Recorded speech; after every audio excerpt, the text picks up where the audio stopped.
එතකොට දැන් අවුරුදු කුමන තරගය මේ පළවෙනි වතාවද කලින් සම්බන්ධ වෙලා තියෙනවද මේ තරග වලට?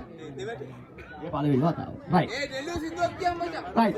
රසිකගෙන් අපි ඉදිරිපත් කිරීමට කලින් රසිකගෙන් අපි දැනුම සම්බන්ධ ප්‍රශ්නයක් අහනවා. අපි චුට්ටක් රසිකත් එක්ක කතා කරලා බලමු. රසික සිංහල සංස්කෘතියේ ප්‍රධානම අංගයක් අපිට මේ බක්මහා උළෙල නැත්තම් අපේ සිංහල අලුත් අවුරුද්ද කියන්නේ. ඒතර සිංහල අලුත් අවුරුද්දක අපි ඔයාගෙන් අහන ප්‍රශ්නය සිංහල අලුත් අවුරුද්දක අපි සාමාන්‍යයෙන් කිරි උතුරවන අනෙන් අපි කිරි උතුරන අවුරුද්ද ආරම්භයේ අපි අවුරුද්දක් ලබා අපිට ලැබෙනවත් එක්ක අපි කිරි උතුරනවා. මේ කිරි උතුරන දෙයින් අපි සිංහල හින්දුවේ ජනතාව බලාපොරොත්තු වෙන්නේ මොකක්ද කියන එක පාචුටක් අපිට පැහැදිලි කරමු බලන්න.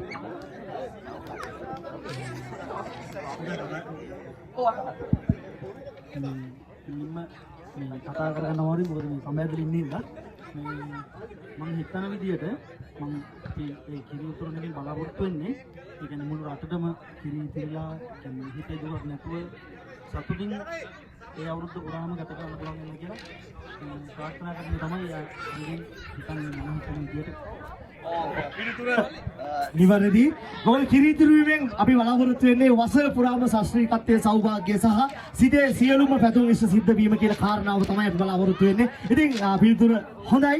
රයිට් අපි ඉදිරිපත් කිරීමක් කරනවාද රසික මොනවද කරන ඉදිරිපත් කිරීම? අතන මම චුට්ටක් කතා කරන්න ඕන 25යි වයස අවුරුදු 25යි 35යි අතර ඉන්න කොල්ලෝ ගැන. ඒ කියන්නේ මං ඇතුළුව මෙතන ඉන්න බොහෝමයක් පිරිමි ළමයි ගැන එක කාන්තාවන් දෙක සත්තු කියන්නේ බල්ලෝ වගේ අය සහ පොඩි ළමයි ඔය තුන ඇරෙන්න කොන්දේසි විරහිතව ආදරය ලබන්න පිරිමින්ට බෑ. ඔය කියපු තුන් දෙනාට විතරමයි කොන්දේසි විරහිතව ආදරයක් ලැබෙන්නේ. ඒ කියන්නේ පිරිමි අපි පව්. ඒක ඔයාලා දැනුවත්